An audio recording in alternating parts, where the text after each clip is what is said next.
Bonsoir à tous et merci beaucoup d'être dans ce webinaire spécial méditation pour les patients. Je m'appelle Soraya, je suis responsable de la communication pour la série d'applications qui s'appelle VIC. Ces applications sont là pour aider les patients à mieux vivre avec la maladie au quotidien.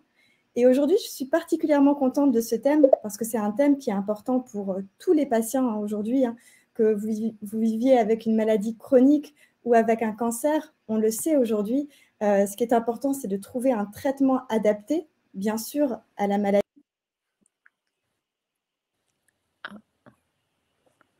Ah ben c'est dommage parce que je crois qu'on est toutes les deux. Et on a perdu notre animatrice. Ouais, il faut qu'on prenne le relais. Excusez-moi, j'ai été coupée, je ne sais pas du tout pourquoi. Aucune explication.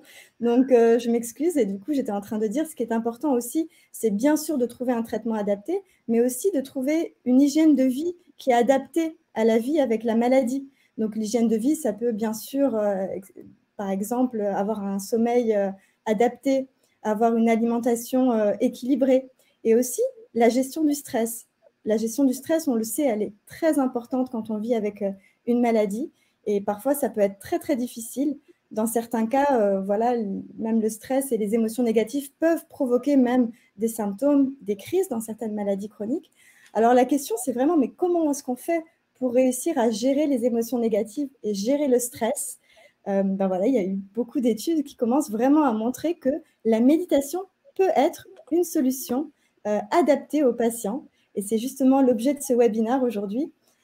Si jamais vous vous posez des questions comme c'est quoi la méditation?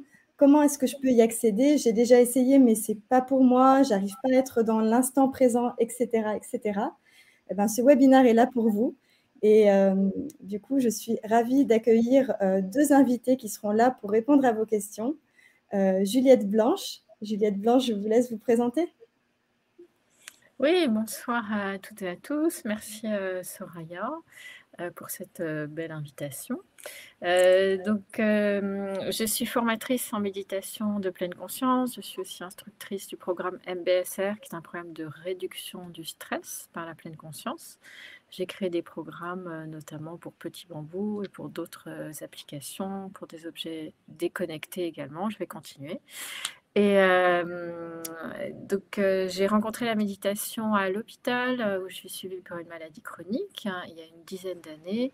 On m'a proposé de suivre justement un programme MBSR pour voir l'impact de la méditation sur le stress lié à la maladie. Et donc, j'ai suivi ce programme sur 8 semaines et très rapidement, j'ai voulu me former pour pouvoir moi-même transmettre les bienfaits que m'ont apporté la méditation, des bienfaits tant au niveau de ma santé qu'au niveau de mes relations aux autres et ma relation au monde. Voilà. Merci beaucoup Juliette pour votre présentation. Et aujourd'hui, bah oui, on a deux Juliettes. Juliette Mercier, alias Tommy Busy sur les réseaux sociaux. Tu es connue sur Instagram notamment pour cette page que tu as créée pour raconter ta maladie de Crohn de façon humoristique et en bande dessinée. C'est vraiment très, très sympa. Je vous conseille, si vous ne connaissez pas cette page, de la suivre. Juliette, du coup, est-ce que tu souhaites te présenter ? Oui, bonsoir à tous. Je suis très contente d'être là ce soir. J'ai hâte de découvrir la suite et la méditation. Donc, moi, je suis illustratrice et effectivement, j'ai été touchée par la maladie de Crohn quand j'avais 15 ans. Donc, elle a été très active pendant 13 ans et j'ai subi une opération avec une iléostomie définitive. Donc, maintenant, j'ai une poche depuis 5 ans et tout va bien. Et c'est au fil de la maladie que j'ai décidé de raconter donc sur les réseaux et dans mon livre Ma Crohn de vie, les coulisses un petit peu de ce qu'est la vie avec une maladie de Crohn et aussi détourner l'image de la stomie, puisqu'on a une mauvaise image, pour changer un petit peu tout ça, dédramatiser, communiquer dessus et informer les gens sur tout ça. Oui, je vous conseille vraiment de suivre la page, elle est très, très intéressante. Et justement, Juliette, toi, la méditation, tu n'as jamais essayé, c'est pas quelque chose vraiment, ça t'a jamais donné envie? Alors si, ça m'a donné envie. J'ai essayé très rarement, mais je l'ai fait un petit peu toute seule parce que je m'étais renseignée au niveau plutôt théorique sur Internet.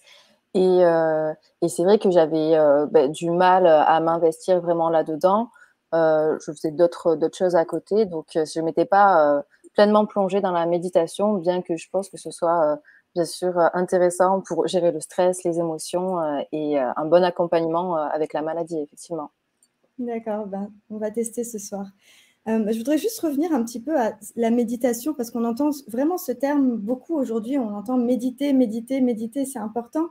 Bon, alors, ça vient du latin, d'après les petites recherches que j'ai faites. Meditare, qui veut dire prendre, donner des soins à. Du coup, quand on médite, on prend soin de soi-même. Juliette B, cette fois-ci, Juliette Blanche, moi, j'aimerais bien comprendre un petit peu mieux, en fait, cette histoire de méditation. Déjà, est-ce que c'est pour tout le monde? Est-ce qu'on peut méditer partout et n'importe quand? Et en vrai, en quoi ça consiste exactement? Est-ce que c'est vraiment, entre guillemets, ne rien faire et écouter sa respiration comme on peut souvent l'entendre? Ou est-ce que si méditer, c'est prendre soin de soi, est-ce que méditer, ça peut être plusieurs choses comme prendre soin de soi d'autres façons, je ne sais pas, faire du coloriage, on entend beaucoup de choses. Est-ce qu'on pourrait un peu démêler le vrai du faux? Ok, alors ça fait beaucoup de questions. Je vais commencer par le début, à savoir que méditer, oui, c'est pour tout le monde et pas pour tout le monde, dans la mesure où méditer, ça nous confronte à notre expérience intérieure. Et par exemple, pour des personnes qui sont en dépression et en phase dépressive, il est absolument recommandé de ne pas méditer parce que ça les confronte à des pensées qui sont très noires et à des émotions négatives trop fortes et qu'elles ne pourront pas gérer. Donc ça, c'est par exemple l'une des contre-indications. Il y a un certain type de maladie mentale pour lesquelles c'est déconseillé. Voilà, pour l'instant, je ne peux pas en donner évidemment le spectre. Mais globalement, c'est fait pour tout le monde dans la mesure où tout le monde médite naturellement. Quand on est enfant, en fait, on est directement connecté à notre corps, directement connecté au monde autour de nous. Il n'y a pas de barrière, pas d'a priori. Et c'est dans le monde occidental, beaucoup en tout cas, que peu à peu en grandissant, on coupe le corps de la tête, hein, puisque méditer, c'est relier le corps et l'esprit, entre autres, et qu'effectivement, on désapprend à méditer. Méditer, c'est une pratique de l'attention. Donc, quand on dit à un enfant, fais attention, en fait, c'est bien, mais on ne lui a pas appris ce que ça veut dire. Faire attention, c'est d'abord passer par le corps, ses ressentis, et la manière dont on va entrer en lien avec tout ça. Donc, ça, c'était le premier volet. Il y avait d'autres questions, Soraya? C'était... Redis-moi. Non, vraiment là, c'était déjà, je pense, une première définition, en fait. Donc, méditer, bien sûr que c'est pour tout le monde. Juliette, vous avez dit, méditer, c'est aussi entrer en contact, relier la tête et le corps et faire attention. Est-ce qu'on peut développer un peu sur ça? Ça veut dire quoi, faire attention? Comment est-ce qu'on entre en contact avec la tête et le corps? Alors, entrer en contact avec la tête et le corps, c'est utiliser sa conscience. En tant qu'être humain, on a tous une conscience, c'est-à-dire on a une capacité à, lorsque on voit quelque chose, à se dire qu'on voit quelque chose. Et c'est pas une action instinctive, en fait, on le voit et on analyse le fait qu'on voit. Et donc, la méditation, c'est développer notre capacité à être attentif, à utiliser notre conscience pour nous relier au monde, plutôt que de voir le monde à travers une réalité un peu inventée. Donc, on va se connecter au monde, c'est utiliser nos sens, par exemple, aller voir les sensations du corps, écouter les sons, se relier à notre souffle. Donc le fait d'amener notre conscience dans notre corps, c'est connecter le corps et l'esprit. Donc ça, c'était la première chose. Ensuite, c'est pas le fait de prendre soin de soi. Vous avez parlé du soin de soi. En fait, prendre soin de soi, c'est justement le fait d'être à l'écoute de ce qu'on ressent, à l'écoute de ce qu'on est. C'est-à-dire, peut-être qu'on ne s'est pas rendu compte, mais en s'asseyant, fermer les yeux, on va voir qu'il y a beaucoup de fatigue. Alors, il faut peut-être prendre soin de ça. Peut-être qu'il y a de la colère et on ne s'est pas rendu compte qu'effectivement, quelqu'un nous a parlé d'une certaine manière et que ça a provoqué de la colère, etc., etc. Donc, prendre soin de soi, c'est une manière très globale de prendre soin de ce qui est là, en fait. Et pour observer ce qui est là, on utilise notre conscience pour se relier à tous nos états physiques et mentaux. Voilà. Oui, effectivement, on dit que la méditation, en fait, ne change pas la réalité de la maladie. Bien sûr que non, ça ne change pas la réalité. Par contre, ça change la façon dont on perçoit la réalité. Et ça, en fait, ça peut amener enfin, quand on arrive à faire bien attention à soi, hein, si j'essaie de bien suivre, ça peut vraiment, apparemment, changer vraiment la qualité de vie. Et d'ailleurs, pour des patients et même pour des gens qui n'ont pas forcément de maladie. Oui, bien sûr. En fait, l'idée, c'est que ça change effectivement, comme vous dites, pas la réalité, mais ça change notre perception de la réalité. Et la perception de la réalité quand on a une maladie, ça peut être envahi, c'est-à-dire penser qu'on est la maladie, qu'on est absolument tout ça et pas autre chose. Et la méditation va permettre, hein, justement, de prendre ce recul et de nous montrer que nous ne sommes pas la maladie, que nous sommes beaucoup d'autres choses et que beaucoup d'autres parties du corps fonctionnent très bien. Et ça nous apprend à nous connecter à tous les moments très joyeux de notre vie pour traverser les moments plus difficiles. Ouais, nous ne sommes pas la maladie, nous sommes beaucoup plus d'autres choses et vous avez vraiment raison. Et d'ailleurs, je serais vraiment curieuse de savoir, parmi toutes les personnes qui sont connectées, je vois qu'il y a quelques échanges qui ont commencé dans le chat. Est-ce que vous avez testé la méditation, hein, les personnes qui nous regardent déjà? Et aussi, comment vous faites en général pour gérer votre stress, vos émotions négatives? Je serais curieuse de savoir. Juliette, je reviens à tout ce que vous disiez, c'est vraiment intéressant. On a envie de savoir en fait comment faire pour avoir justement la pleine conscience, comment faire pour relier son esprit à son corps, pour être dans l'instant présent, pour sentir toutes ses émotions. On sait combien c'est important. Est-ce qu'il y a, on sait qu'il y a plein de formes de méditation différentes. Est-ce qu'il y a une forme de méditation qui serait encore plus préconisée pour les patients? Et si oui, c'est laquelle? Oh, alors, je suis pas sûre d'être à même de répondre, puisque moi, je suis formée en méditation de pleine conscience et j'ai une formation, et donc je transmets la méditation de manière parfaitement laïque pour que ce soit accessible à tous, c'est-à-dire que c'est pas du tout incompatible avec des personnes, par exemple, qui pratiquent une religion. C'est évidemment compatible aussi avec des personnes qui n'ont pas de religion, donc c'est une pratique tout à fait laïque. Donc en cela, elle est très accessible, hein, et universelle. Donc il y a d'autres formes de méditation religieuse que je ne connais pas. Est-ce qu'on peut expliquer un peu c'est quoi exactement la méditation de pleine conscience? La méditation de pleine conscience, si on reprend une définition de John Kabat-Zinn, qui a été ce professeur en biologie moléculaire qui a introduit la pratique de la méditation en Occident, puisque c'est une pratique qui existe depuis des millénaires, lui, il dit que c'est cette capacité à porter notre attention sur l'instant présent, mais d'une certaine manière, c'est-à-dire sans jugement, sans juger ce qu'on rencontre. C'est sans se dire, bah, cette sensation, je l'aime pas, ce que je fais, c'est bien ou c'est mal. Donc sans jugement, sans filtre, c'est-à-dire qu'on ne va pas accepter certaines sensations ou certains sons ou certaines pensées et pas d'autres, et sans attente. C'est-à-dire que souvent, des personnes pensent que la méditation, ça va les détendre, il va y avoir une forme de relaxation, alors que en fait, c'est pas l'intention, mais bien sûr, ça peut amener à une détente et une relaxation. Donc, il n'y a pas d'attente particulière. C'est pour ça, souvent on me dit, est-ce que quand je suis débutante, est-ce que je peux venir à votre cours, à ci et ça?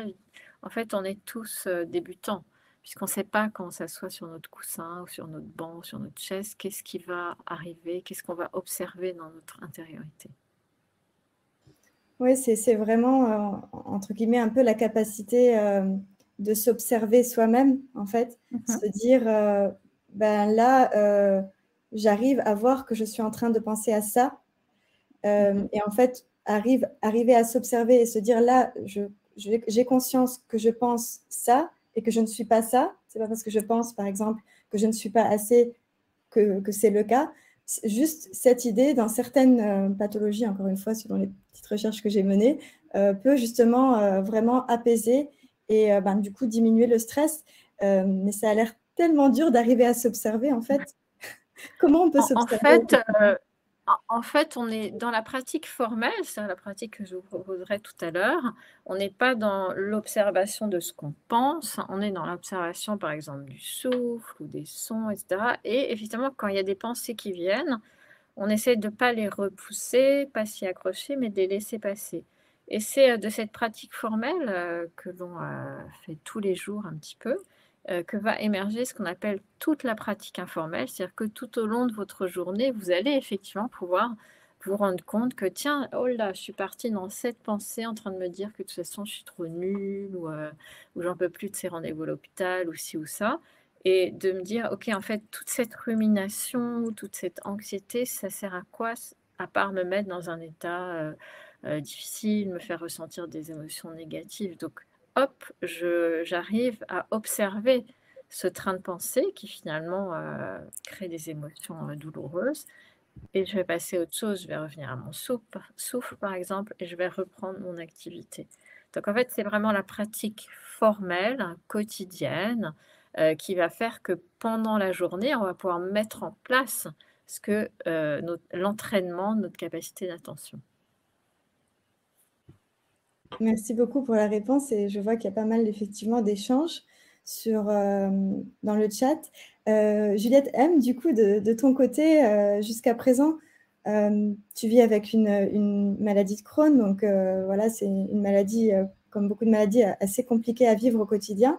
Comment est-ce que tu fais jusqu'à présent pour gérer les moments de stress, les émotions négatives? Est-ce qu'il y a des techniques qui fonctionnent pour toi, que tu as pu tester? Alors moi, quand la maladie était active, oui, il y avait certaines techniques. Il y avait la sophrologie, par exemple, qui fonctionnait, enfin, qui m'apportait en tout cas un moment de détente. Ça fonctionnait pas après particulièrement de manière durable dans la journée, mais au moins à l'instant T, j'étais un peu plus détendue, un peu plus relaxée. Donc ça me faisait du bien. Après, il y avait des astuces un petit peu simples comme prendre du temps pour soi. Ça peut être prendre un bain, par exemple, prendre le temps de se poser, d'éviter justement de réfléchir trop à la maladie, etc., mais plutôt penser à des choses positives. Il y a des choses toutes simples comme promener son chien. Enfin, moi, je sais que ça, c'est quelque chose d'hyper positif qui m'a aéré l'esprit. Et c'est vrai que ça rejoint aussi le fait que ça marche pour des personnes malades ou pas malades, hein, parce que ça, c'est quelque chose que tout le monde peut faire et c'est un petit peu une bulle d'air, une bulle d'oxygène dans la journée aussi. Et puis ça peut être aussi faire des activités qui sortent justement du contexte de la maladie, comme faire du canoë, faire de l'escalade, faire du surf, voilà, des choses où on est concentré sur quelque chose de ludique et où du coup on n'est plus patient, on n'est plus malade, on est là pour s'amuser, pour jouer, pour profiter. Et ça, je pense que tous ces moments-là, en dehors de la maladie, font redescendre un petit peu le stress et apaisent le mental, quoi, les émotions négatives et tout ça. C'est vrai que la maladie, ça pousse à chercher, entre guillemets, les choses qui vraiment nous font du bien. Est-ce que, Juliette, il y a des choses que peut-être tu as découvert avec la maladie, des hobbies, justement, des choses, des passions, des choses que tu aimais faire et peut-être qu'avant, tu n'avais jamais testé? Ah bah oui, du coup, ça pousse aussi à peut-être essayer les choses un petit peu plus rapidement, à se dire, bon, ben moi, là, j'ai un moment de répit, en fait, là, ça va bien, donc il faut absolument que j'en profite. Il y a une espèce d'envie de vivre, on va dire, de rage de vivre qui fait que des fois, on vit les choses et les moments un peu plus intensément, je pense. Et ça peut, moi, je me suis mis au surf assez récemment, finalement, alors que on pourrait dire, bon, ben, j'ai 33 ans, c'est peut-être plus trop le moment, mais finalement, non, il y a ça. La maladie nous montre que justement, il faut profiter, qu'il n'y a pas d'âge, que l'important, c'est de faire ce qu'on a envie et que peu importe, en plus, si on le fait mal, on s'en fout. L'important, c'est de s'amuser. Donc, ouais, il y a, il y a le surf, il y a les voyages aussi, partir en voyage beaucoup en se disant, bah, peut-être que moi, le premier voyage que j'ai fait toute seule, c'était l'idée de dire peut-être que j'aurais pas le temps. Donc, finalement, ça pousse aussi à faire des expériences, à vivre des aventures qu'on aurait peut-être repoussé ou qu'on aurait fait plus tard parce que pas malade, on se dit bon, ben, il y a le temps et on se précipite peut-être un petit peu moins vers les choses. Merci Juliette. Du coup, ouais, n'hésitez pas aussi de votre côté à partager les choses qui vous font du bien. Du coup, Juliette B, quand Juliette M nous dit que ça la détend, ça lui fait du bien d'aller promener son chien, de passer. Est-ce que ça, ce sont des pratiques qui peuvent être qualifiées de méditatives? Et du coup, enfin, ce qu'on entend, vous savez, on entend souvent, on peut méditer en coloriant, on peut méditer en faisant la vaisselle, on peut méditer. Donc, est-ce que c'est des pratiques méditatives? Et sinon, comment est-ce qu'elles peuvent le devenir et du coup avoir les bénéfices d'une méditation entre guillemets classique? Alors ça nous renvoie à ce que je disais tout à l'heure, c'est-à-dire qu'il y a la méditation formelle, c'est-à-dire je décide de m'asseoir, je décide, de m'allonger, je décide de faire des mouvements issus du yoga, je décide d'aller marcher en pleine conscience. Et puis il y a la pratique, informelle qui est justement, comme le disait Juliette, ça peut être, prendre, son chien, et aller se promener. L'idée c'est, si je prends mon chien pour aller me promener et que je suis sur mon téléphone et comme enfin, je vois beaucoup de gens comme ça et je trouve ça super triste en fait pour les chiens. Et de pas être, conscient justement de ce que disait Juliette, c'est-à-dire cette chance, ce bonheur, cette espèce de soif de faire les choses, d'avoir envie. Alors ça sera pas une pratique de méditation, alors que si on justement on prend le temps, de dire à son chien: «Bah, on va aller se promener», de voilà, de prendre conscience de ce que j'en sais rien, on prend ça, j'ai pas de chien, mais je suppose qu'on prend peut-être une laisse, qu'on l'emmène dehors, de ensemble réaliser que, bah, tiens, aujourd'hui il fait beau, le ciel est bleu et puis on va aller marcher, tiens, on va aller dans ce parc parce que ce parc il est grand et observer que, bah, il y a des oiseaux, qu'il y a des belles fleurs. Enfin voilà, c'est-à-dire que si on est connecté et totalement présent à ce qu'on fait, alors bien sûr, toutes les activités peuvent être faites, en pleine conscience. Ensuite, ce qu'il faut voir, c'est que, plus on va pratiquer de manière formelle, c'est-à-dire s'accorder un temps, je sais pas, 10 ou 20 minutes le matin, plus dans la journée, on va pouvoir être connecté à ce qui nous fait du bien. D'abord le reconnaître, hein, un peu comme, voilà, faire, une activité physique qui nous plaît ou aller se promener et ensuite dans cette activité, être pleinement présente. Oui, ce que j'entends, c'est les mots intention, donc avoir une intention au préalable. Les mots conscience aussi, vraiment la conscience et la présence. Donc, c'est vraiment ces trois mots que je retiens de votre discours, Juliette. Intention, conscience et présence. Je ne sais pas si vous, ici, qui nous regardez, ou même toi, Juliette, est-ce qu'il y a une intention aujourd'hui qui te porte à être ici, à vouloir tester cette pratique méditative? Est-ce que je sais que ça peut être difficile hein, quand on dit le mot intention, au début, on peut se dire, mais ça veut dire quoi une intention? Moi, je pense que c'est la découverte, en fait. C'est l'intérêt pour quelque chose qu'on ne connaît pas, qui effectivement peut être positif et qui peut nous apporter quelque chose, parce que ça, je suis sûre que ça peut nous apporter quelque chose, qu'on soit malade ou pas. Moi, avant, je me disais, la méditation, c'est pas fait pour moi parce que j'arrive pas à me poser. Je suis une pie, justement. Je sors mon chien, je vais machin, je vais tusseur, je vais à l'escalade, tout ça. Et justement, je pense que c'est pas mal pour ce genre de personnes, pour les gens qui savent pas s'arrêter, parce que on prend le moment de s'arrêter, de regarder. Moi, c'est vrai que je le fais en sortant, de me dire, mais j'ai de la chance d'être dehors, j'ai de la chance, il fait bon, j'ai de la chance de voir ça. Et forcément, rajouter de la conscience et rajouter de l'expérience à tout ça, ça peut que intensifier les moments et nous faire prendre conscience qu'en fait, chaque jour, on peut trouver quelque chose de positif dans chaque journée et en profiter.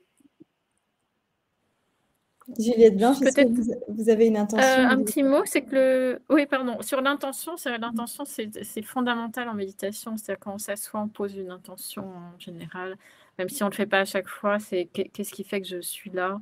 Qu'est-ce qui fait que je suis là ce soir avec vous, par exemple? L'intention, c'est de faire découvrir, que le plus de faire du bien au monde, à tout le enfin, au plus de monde possible, en tout cas. Donc l'intention, si on pratique la méditation sans intention, ça marche pas, en fait, hein. C'est-à-dire que l'intention, c'est ce qui va venir soutenir notre attention. C'est le fait de remarquer le matin qu'on est vivante, que c'est formidable, que voilà, tout ça, en fait, c'est parce qu'il y a une intention derrière qui est, de vivre à tout prix, voilà, d'aimer, je sais pas, enfin, voilà, on peut avoir des grandes intentions de vie et puis des intentions, peut-être plus modestes sur une pratique qui est, par exemple, le soin de soi. Mais c'est très l'intention, oui, c'est vraiment essentiel, tout à fait. Mmh. D'accord. Ben, du coup, je vous invite un peu, tous et toutes à poser une intention, parce que je pense que vous attendez ce moment, depuis un peu le début du webinaire. On va entrer dans le vif du sujet, avec, vous, Juliette, Blanche. On va commencer une méditation de type de pleine conscience et du coup, voilà, je vous invite à poser chacun une intention, que ce soit pour vous personnellement, entre vous et vous-même, ou que ce soit dans le chat ici, si vous avez envie de la partager. Juliette, avant de commencer, est-ce qu'il faut s'asseoir d'une certaine façon? Est-ce qu'il faut se mettre dans certaines conditions? Comment on fait? Alors, si vous êtes assis sur une chaise, c'est parfait, pas de souci et si vous pouvez, par contre, vous redresser pour éviter d'être appuyé, c'est-à-dire être dans une position, présente, éveillée, digne, en fait, hein, voilà, c'est ce que je recommande. Ensuite, éventuellement éviter, couper vos téléphones, éviter d'être, trop dérangé, ça peut être mieux, voilà. Très bien. Alors la parole est à vous, Juliette, et moi de mon côté, je OK. vais Je coupe le micro. Merci. Alors je vais, commencer la pratique. Je vais faire, sonner des clochettes juste pour indiquer, le début et la fin de la pratique.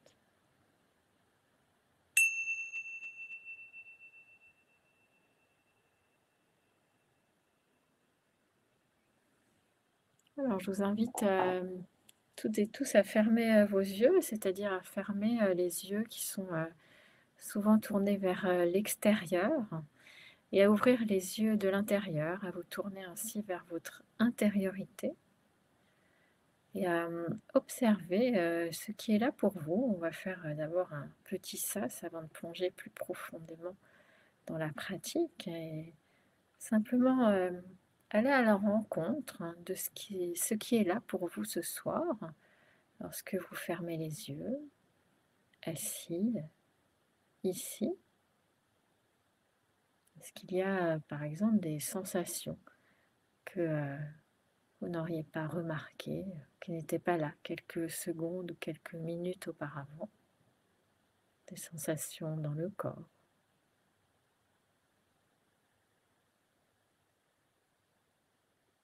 Peut-être, y a-t-il une émotion qui a émergé?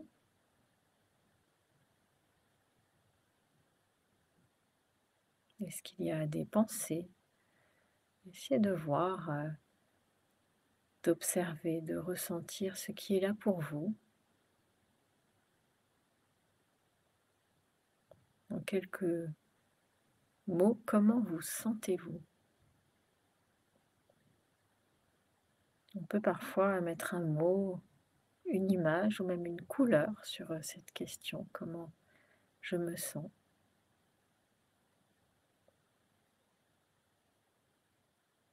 Et puis on va continuer avec une pratique, de méditation de pleine conscience basée sur la respiration. Donc je vous invite à ressentir d'abord, votre corps assis, présent. Ressentir le contact, de vos pieds avec le sol. Notez, comme le sol, peut-être un soutien. Vos pieds, rencontrent le sol qui est toujours stable, immobile. Vous pouvez également entrer en contact avec, les sensations au niveau, des fessiers, du corps, en contact avec la chaise ou le coussin. Et observez comme le poids de votre corps semble descendre vers le sol, vers le bas.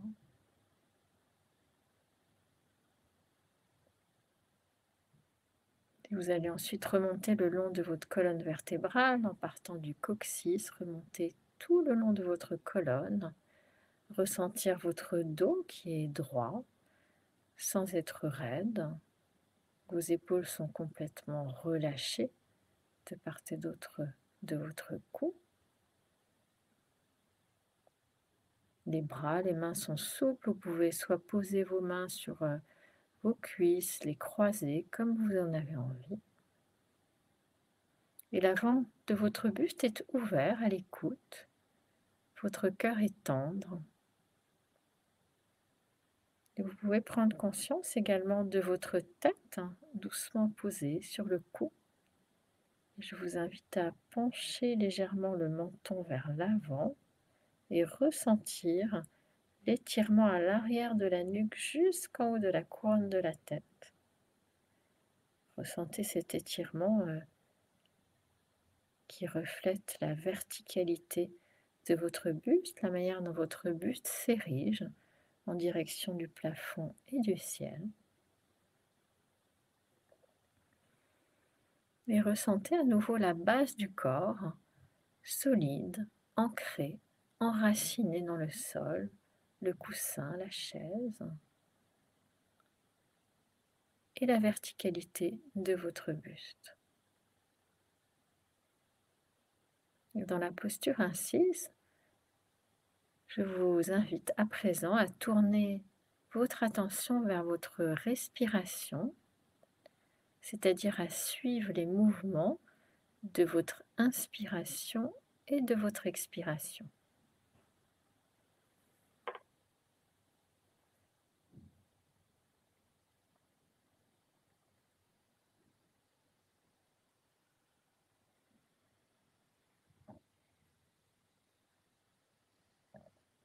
Vous pouvez suivre votre respiration dans votre ventre, ressentir l'abdomen qui se soulève et se creuse avec la respiration.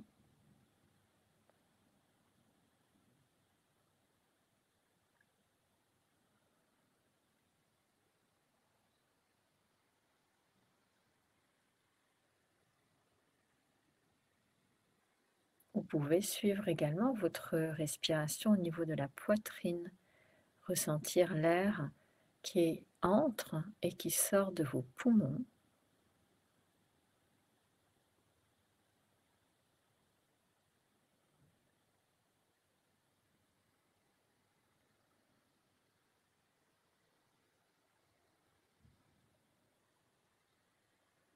Et vous pouvez également choisir de suivre votre respiration au niveau de votre nez, de ressentir l'air frais qui entre dans vos narines, puis qui descend dans votre gorge, et l'air plus tiède qui en ressort.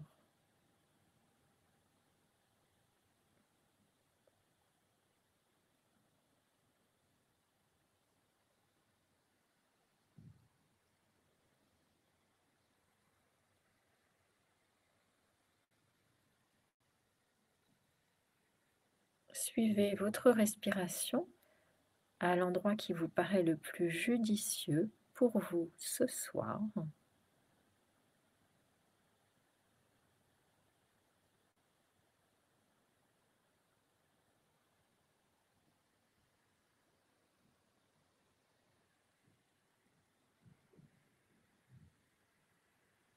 N'essayez pas de réguler, de modifier votre respiration. Votre corps respire parfaitement bien, tout seul, depuis toujours.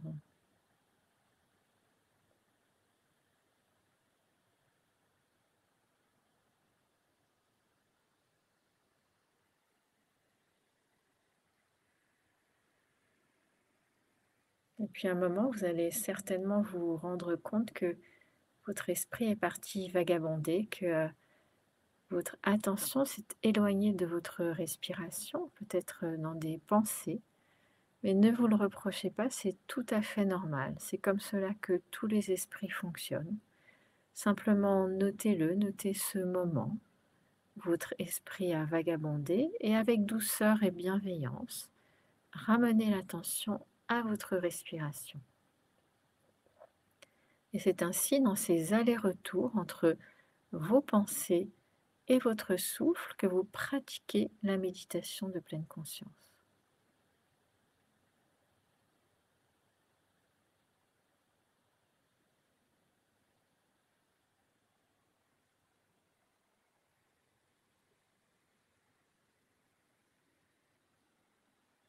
Continuez à suivre votre souffle, souffle après souffle, moment après moment.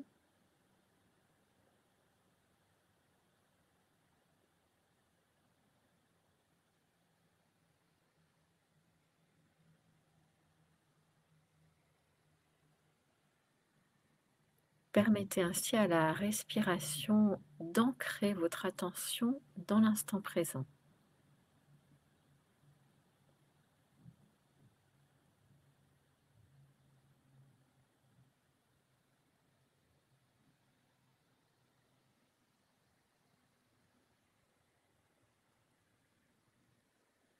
Et puis autour de votre respiration, je vous propose d'élargir la conscience de votre attention et de ressentir votre corps en entier assis qui respire.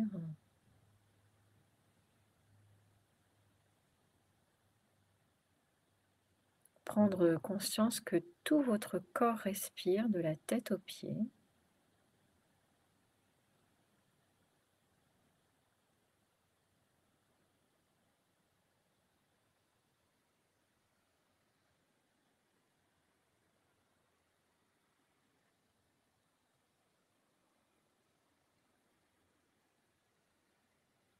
Et ressentir à nouveau le contact de votre corps avec la chaise ou le coussin, le contact avec le sol. Nous allons bientôt arriver à la fin de cette pratique, mais avant que les cloches retentissent, avant d'ouvrir les yeux, souvenez-vous que votre respiration est toujours là, que vous pouvez toujours y revenir à tout moment de la soirée, peut-être même demain, pour revenir à vous-même, à tout ce qui se passe en vous.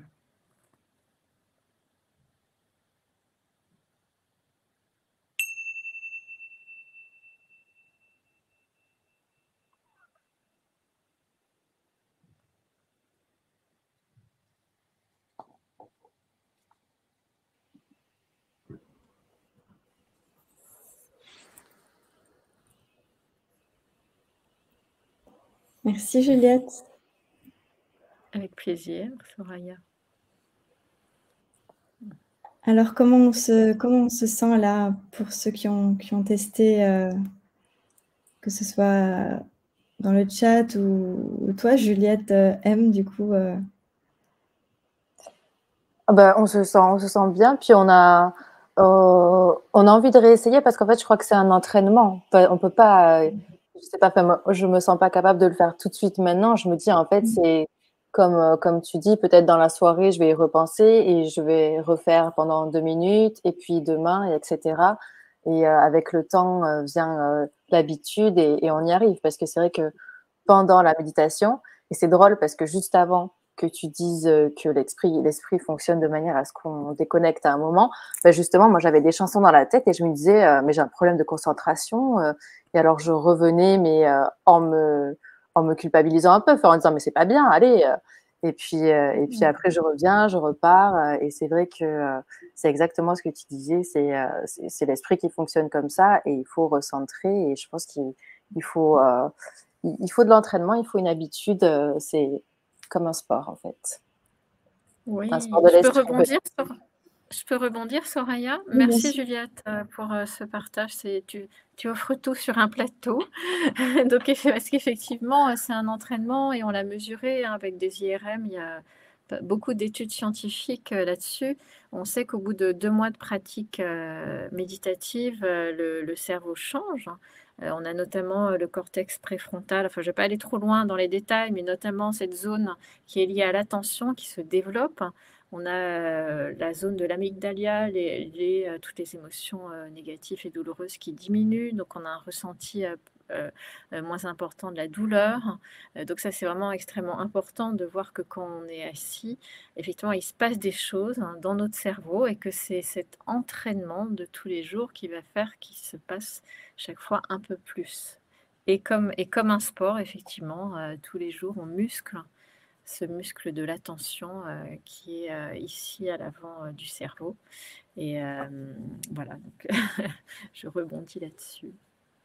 Non, C'est mais quelque chose Et, que effe- beaucoup de personnes doivent et manquer, c'est- l'attention aujourd'hui. On a l'habitude, on a des vies un peu à 100 à l'heure, tous, on regarde partout et on s'arrête rarement pour l'essentiel, quoi, finalement.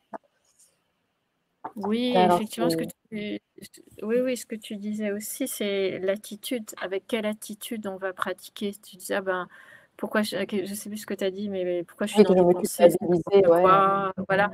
Et justement, l'idée, c'est de revenir avec une certaine attitude, c'est avec douceur, avec bienveillance, parce que on sait que ce qu'on cultive, c'est ce qui grandit en nous. C'est-à-dire, si on cultive dans la méditation de la colère, je sais pas, mais pourquoi, mais je suis nulle, mais j'y arrive pas, alors c'est la colère qui va grandir.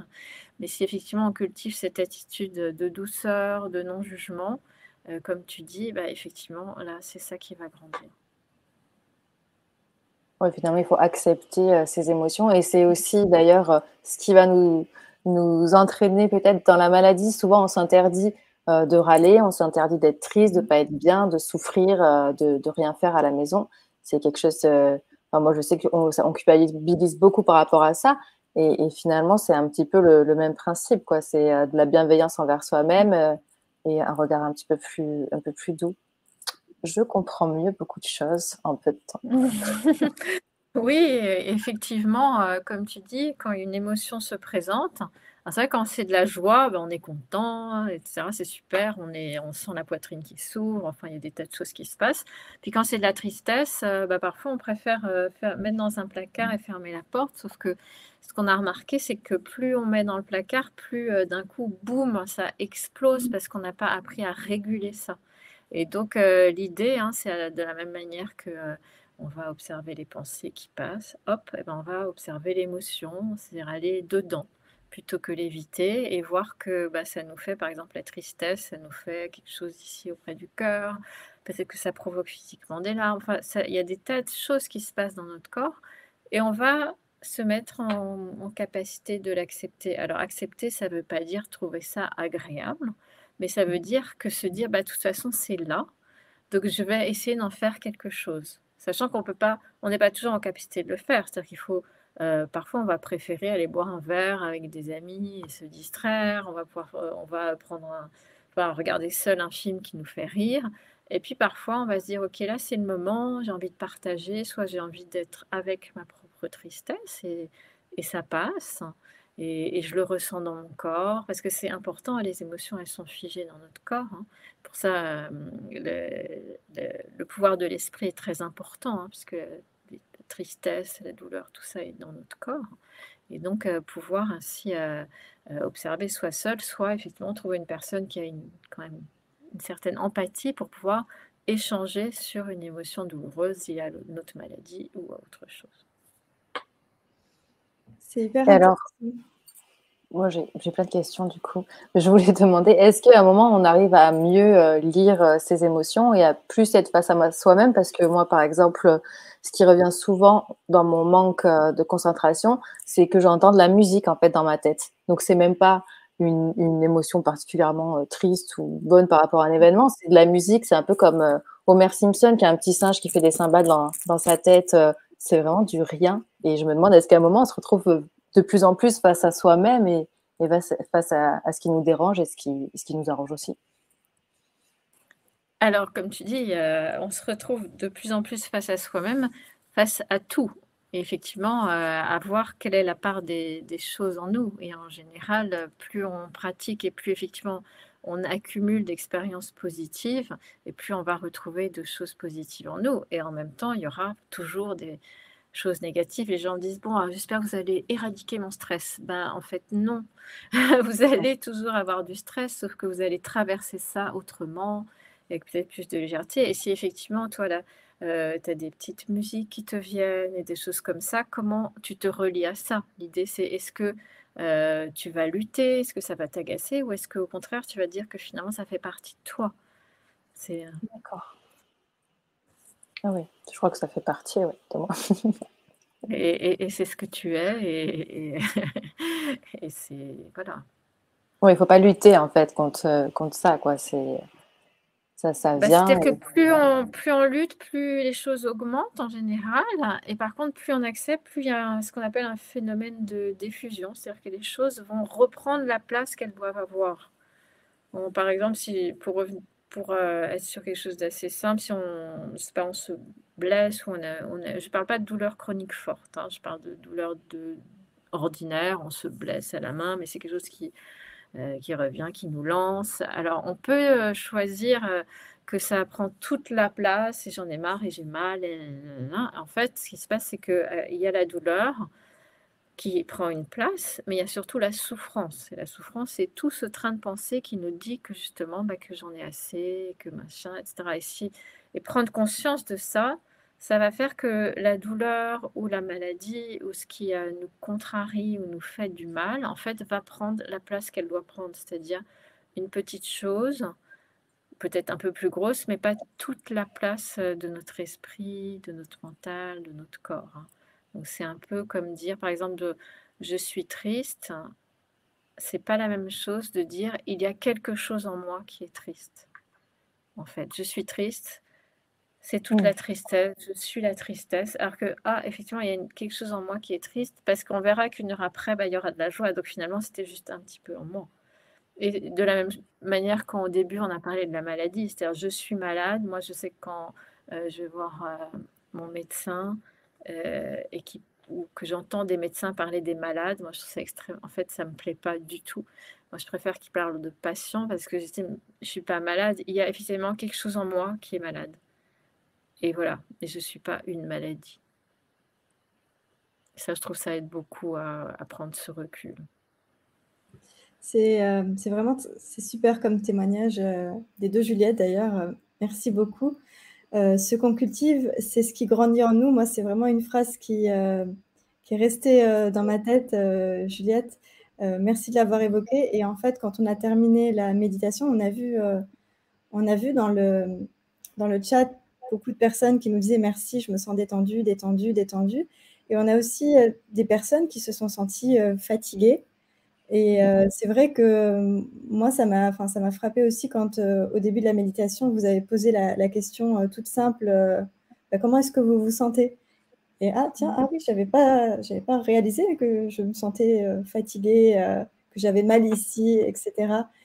Et c'est une question, je pense, qui est quand même importante à se poser, encore plus peut-être quand on est patient.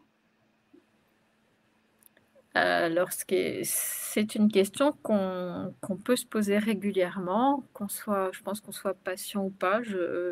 Peut-être, en tout cas, ce qui est intéressant, c'est que les gens qui déclarent être fatigués, ils l'étaient avant, en fait, hein. C'est pas la pratique qui les a fatigués, c'est juste qu'on constate dans quel état on est, hein.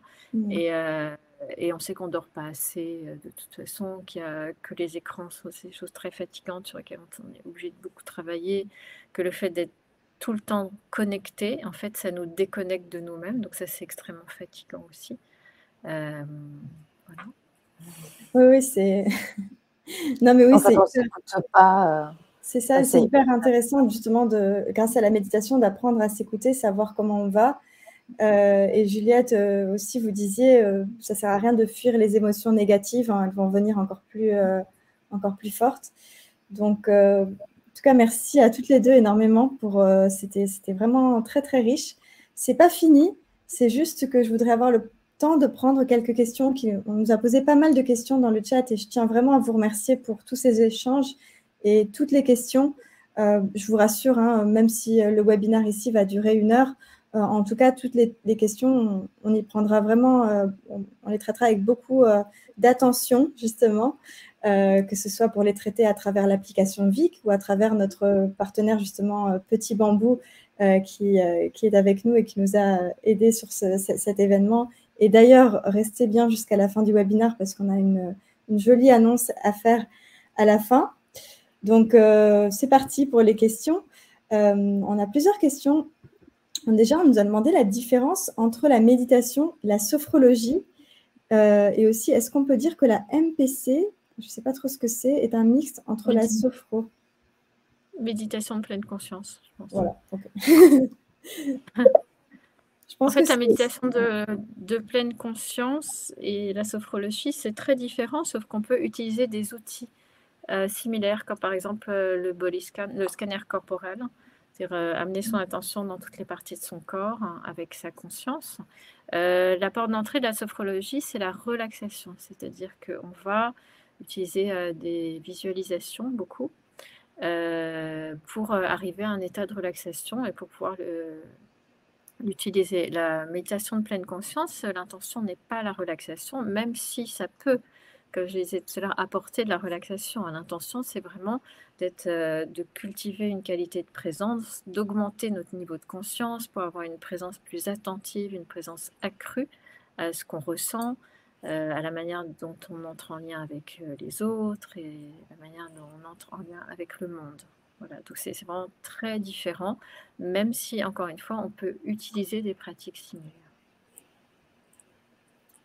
D'accord. J'ai vu une question aussi, Soraya, sur l'auto-hypnose. Alors, l'auto-hypnose, c'est très différent. Enfin, je l'ai pratiqué aussi.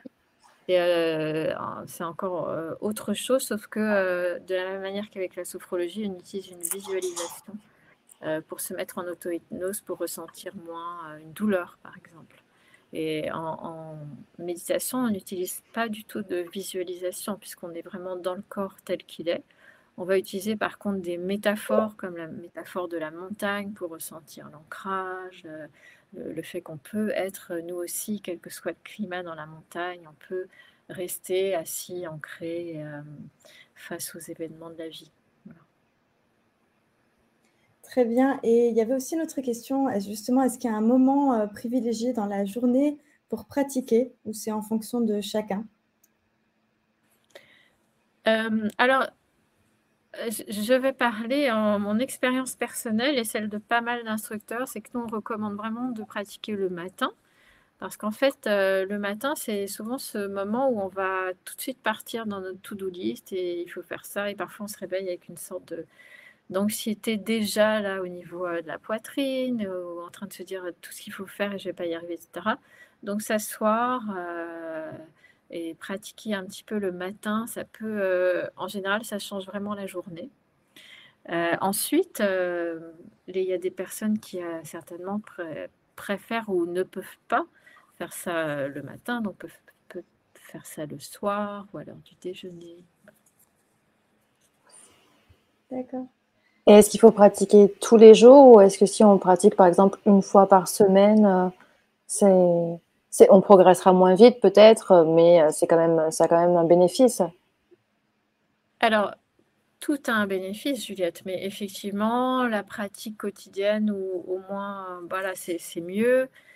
Pratiquer, si c'est juste 10 minutes, c'est déjà très bien. 20 minutes, c'est mieux. Voilà. Après, on sait aujourd'hui que les personnes peuvent plus pratiquer très longtemps. Mais si on peut faire, mais par contre, si on ne le fait pas une journée, ça ne sert à rien à nouveau, hein, il ne faut pas se le reprocher. Il faut essayer de se dire, tiens, je vais prendre 10 minutes le matin en me levant. Et si je ne l'ai pas fait aujourd'hui, je le ferai demain. Mais essayer, en fait, l'idée, pourquoi on le fait le matin? Parce que en général, si la journée passe, on se dit toujours, bah non, je le ferai là, puis je le ferai là, puis je le ferai là, et en fait, on ne le fait pas. Donc, la méditation à jeun, quand tout est neuf, je trouve ça chouette. Et le plus régulièrement possible, ouais, c'est vrai. Et puis le matin, ça donne le ton pour toute la journée aussi. Je trouve que la façon dont on commence la matinée, je trouve que c'est tellement important. Absolument. Et j'ai vu une question, on n'est pas obligé de méditer assis, on peut méditer debout, on peut méditer allongé. C'est comme on peut, mais globalement, pour avoir une posture éveillée, c'est bien d'être assise. Mais si, par exemple, si on a des moments de la vie où on peut être que allongé, alors on médite allongé. Et je voudrais juste reprendre, alors c'est pas une question, c'est plutôt un commentaire de Denis qui lui, donc c'est un patient qui vit avec la dépression et qui dit je préfère me bourrer d'images positives, justement vu que je vis avec la dépression. La méditation, je ne sais pas, ça ne me donne pas la pêche que je ressens après un exercice de sophrologie. Juliette, justement, la méditation, est-ce que les bénéfices, c'est genre direct ou est-ce que c'est plus ça prend du temps? Et est-ce que le but, c'est de donner la pêche aussi? Alors, le but, il n'y a pas de but, hein, c'est ça le gros problème dans notre société, c'est que tout le monde veut un but, mais il n'y a pas de but. Donc on peut poser une intention qui est celle effectivement d'avoir, globalement plus la pêche, parce que comme on va se rendre compte que, tel truc nous fatigue, mais tel truc nous énergise, mais si et ça, on va plus prendre soin de soi, alors on aura certainement plus la pêche, on sera moins fatigué. Ensuite, par rapport à la dépression, comme je l'ai dit au début, il faut être attentif. C'est pas forcément du tout recommandé, surtout si on est en période voilà, de dépression, pas en quand, je sais pas. Bref, quand on n'est pas bien du tout, il ne faut pas méditer. Et j'invite la personne à qui la sophrologie fait beaucoup de bien à continuer, hein, Denis, continuez, pas de souci. Et la méditation, si vous voulez en faire, il faut voir un instructeur. Alors, il y a tous les instructeurs MBSR, MBCT qui peuvent vous indiquer si la période que vous vivez est la bonne ou pas pour pratiquer la méditation. Merci pour la réponse. Du coup, Juliette M, la méditation, qu'est-ce que tu en as? Est-ce que tu vas commencer? Comment ça va se passer? Est-ce que tu vas retenter? Sans Je pression, pense bien que sûr. je vais essayer. Voilà, faire des petites pauses peut-être dans la journée, 10 minutes par jour, peut-être justement de profiter de promener mon chien, parce que peut-être que ça peut être aussi un moment où on est actif finalement, si on se met juste à se reconcentrer sur nous-mêmes et repasser la voix de Juliette dans sa tête, voilà, tout ça pour essayer de se concentrer. Après, le problème, c'est comment durer dans le temps, en fait, comment garder cette pratique, être assidu, être régulier. Ça, je pense que c'est là aussi une grosse difficulté qui est le problème de beaucoup de monde. Oui, oui, alors c'est sûr que pour ça, par exemple, le programme MBSR ou des programmes Bloom qui sont sur 8 semaines, ça permet d'ancrer la pratique parce que pendant 8 semaines, on va Ah oui. pouvoir pratiquer en groupe aussi, c'est très soutenant.